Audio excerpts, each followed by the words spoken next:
పరిమి సోమశేఖర్ నాయుడు గారిని మాట్లాడాల్సిందిగా విజ్ఞప్తి చేస్తా ఉన్నాను.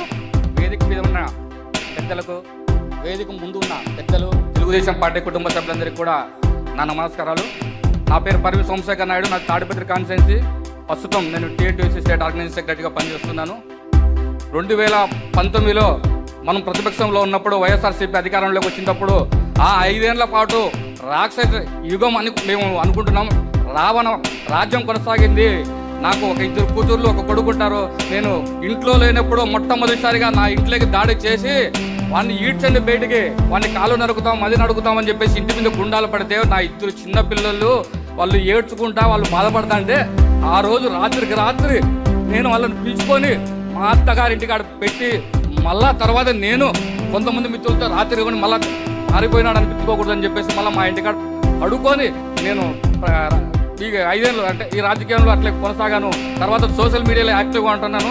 తర్వాత వరుసగా ఇది ఎట్టు తగ్గలేదని చెప్పేసి వరుసగా కేసుల మీద కేసులు పెట్టుకుంటూ వచ్చారు.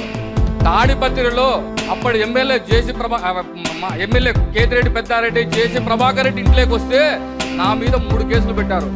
నా మీద 3 కేసులు పెట్టడంతో పాటు డిసెంబర్ 30వ తేదీ 2020 తేదీన అప్పటి మా డిఎస్పీ చైతన్య మమ్మల్ని అదుపులోకి తీసుకొని ఆ రోజు రాత్రి ఎర్రగుడ్డ కళ్ళ కంతులు కొట్టి కొట్టరాని చోట్ల కొట్టి మళ్ళా పక్క గీడ్చుకెళ్తున్నప్పుడు ఒక వెనక నుంచి మోకాలు ముడ్డితో కొడితే ఈ రోజు కూడా నేను కూర్చోలేని పరిస్థితుల్లో అంత ఇబ్బందిగా ఉన్నాను. ఇంకా సార్ తాడిపత్రిలో జేసీ కుటుంబం మీద కూడా అక్రమ కేసులు పెడితే నారా లోకేష్ గారు ఆ కుటుంబాన్ని పరామర్శించేందుకు వచ్చాడు. ఆ పరామర్శించేందుకు వచ్చినప్పుడు సార్ను చూడడానికి వచ్చినటువంటి కార్యకర్తలు ఉంటారు. ఆ రోజు కార్యకర్తలను కూడా గుమిగూర్చారని చెప్పేసి కోవిడ్ ఉల్లంఘించారు, అధికారుల ఆజ్ఞలు ఉల్లంఘించారని చెప్పేసి కూడా నా మీద కూడా కేసు కట్టారు సార్. ఆ రోజు కూడా లోకేష్ గారు వచ్చిన సందర్భంగా కాదు ఇలా ఒక్కదాని మీద ఒకటి సార్ 28 కేసులు పెట్టారు. నేను 227 రోజుల పాటు వివిధ సబ్ జైల్లో ఉన్నాను సార్. నేను సబ్ జైలు చూశాను. తాడపత్రి సబ్ జైల్లో చేశారు, జిల్లా జైలు అనంతపూర్లో పెట్టారు, కడప సెంట్రల్ జైల్లో పెట్టారు. నాకు తెలిసి సబ్ జైలు అయిపోయింది, జిల్లా జైలు అయిపోయింది, సెంట్రల్ జైలు అయిపోయింది. ఇంకంతకు మించి ఏందేమో లేవేమో సార్. ఉంటే అంతకన్నా పైన పెట్టేవాళ్ళేమో సార్. దాదాపు 28 కేసులు 227 రోజులు తిప్పారు. ఇంకా ఇది ఇంకోటి రౌడీ షీట్ పెట్టారు. రౌడీ షీట్ పెట్టి అర్ధరాత్రిలే అపరాత్రిలే ఎప్పుడంటే అప్పుడు స్టేషన్కి పిలుస్తారు. వచ్చిన సందర్భంలో మేము ఎప్పుడు క్షేమంగా ఇంటికి వస్తారా అని నా భార్య గేట్ కాడ ఎదురు చూసిన సందర్భాలు చాలా ఉన్నాయి సార్. నా పిల్లలు ఆ రోజు మొదటి రోజు జరిగిన దాని భయానికి భయపడి వాళ్ళ నా దగ్గర ఉంటే పిల్లలు ఏమవుతారో అని చెప్పేసి నాకంటే వాళ్ళు సేఫ్ సైడ్గా ఉండాలని చెప్పేసి నాకు ఎంత ఇబ్బంది అయినా కూడా నేను హాస్టల్లో వదిలిపెట్టుకొని వాళ్ళని దూరం పెట్టుకొని చదివించుకుంటాను సార్. పిల్లలను దూరం పెట్టుకోవడానికి ఎంత బాధ ఉందంటే వాళ్ళ అంతగా బాధ నరకం అనిపించాము. అంతెందుకు నేను ఇంటికి వెళ్తా అంటే నా మీదే 2 వీలర్తో వచ్చి యాక్షన్ చేస్తారు, నన్నే గుద్దినారు. మళ్ళా నా మీదే ఎస్సీ అట్రాసిటీ కేసు పెట్టి నన్నే రిమాండ్ పంపించినారు. ఇలా ఒక్కటిగా సార్ ఇట్లా ఇవన్నీ వరుసగా పెట్టుకుంటూ చాలా ఇబ్బంది అయింది. ఎప్పుడు దీంతో పాటు రాత్రిళ్ళు స్టేషన్లకు పిలుస్తారు, రాత్రిళ్ళు 2-3 రోజులు కానీ స్టేషన్లో కూర్చోబెడతారు. దోమలకు వాళ్ళు పోలీసులు నీకు ఇప్పుడు ఎవడొస్తారా, ఇప్పుడు ఎవరున్నారా, యా నాయకుడు వస్తారు, ఇట్లా వేధింపులు.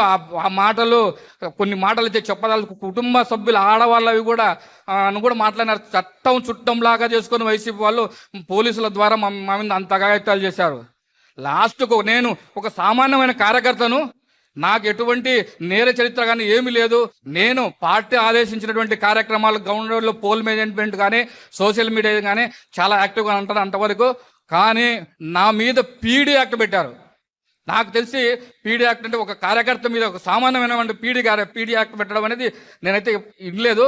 పీడీ యాక్ట్ అంటే మామూలుగా జైల్లో కూడా తోటి వేరే ఖైదీలతో కూడా మమ్మల్ని మాట్లాడించలేదు. ఆ పీడీ యాక్ట్ ఉన్నంత వరకు మా కుటుంబ సభ్యులకు మేమేమైనామో, మా కుటుంబ సభ్యులు ఏమైనారో కూడా ఎటువంటి సమాచారం ఉండదు. అంటే వీళ్ళకు కమ్యూనికేషన్ ఉండదు. అంటే తోటి వేరే ఖైదీలతో కూడా జైల్లో మాట్లాడలే విధంగా ఉంటుంది పీడీ యాక్ట్ అంటే. అంత చట్టం ఆ విధంగా సంవత్సరం పాటు పీడీ యాక్ట్ ఆదేశం ఇచ్చింటే హైకోర్టు ఇతని మీద పీడీ యాక్ట్ పెట్టడం చెల్లదని చెప్పింటే ఆ ఉత్తర్వు మేరకు మేము బయటికి రావడం జరిగింది సార్. ఇంత భయంకరమైనటువంటి రాక్షస పాలన జరిగినా, మా మీద దాడులు జరిగినా, అంతా జరిగినా కానీ ఒకవైపు పార్టీ తెలుగుదేశం పార్టీ అండ లోకల్గా మా లీడర్ జేసీ ప్రభాకర్ గారు కానీ, జేసీ అస్మిత్ రెడ్డి గారు కానీ భరోసా, ధైర్యము, ఈ ముగ్గురు పార్టీ లోకల్ లీడర్ జేసీ అస్మిత్ రెడ్డి, ప్రభాకర్ రెడ్డి ధైర్యము అండ ఇవ్వడంతోనే మేము బాగా పనిచేస్తాం సార్. ఈ కేసులే కాక మేము అజ్ఞాతంలో ఉన్న సందర్భాలు, ఫ్యామిలీకి దూరమైన సందర్భాలు రోజులు తరబడి సార్. మా ఫ్యామిలీకి మేము క్షేమంగా ఎప్పుడు వస్తాము అనేది తెలియదు. కానీ ఒక సాధారణమైన కార్యకర్తను నేను ఈరోజు మన పార్టీ తెలుగుదేశం పార్టీ కార్యకర్తే అధినేత అని చెప్తాది. అది మాటల్లో ఈరోజు చూపించి, మాటల్లో కాదు చేతుల్లో చూపించి, ఇంత పెద్ద అవకాశం ఇచ్చి నాకు ఈ స్టేజ్ మీద పిలిపించి ఒక కార్యకర్తను అధినేత ముందర అవకాశం ఇవ్వడము నేను ఈ జన్మలో మర్చిపోలేదని చెప్పేసి తెలియజేసుకుంటాను సార్.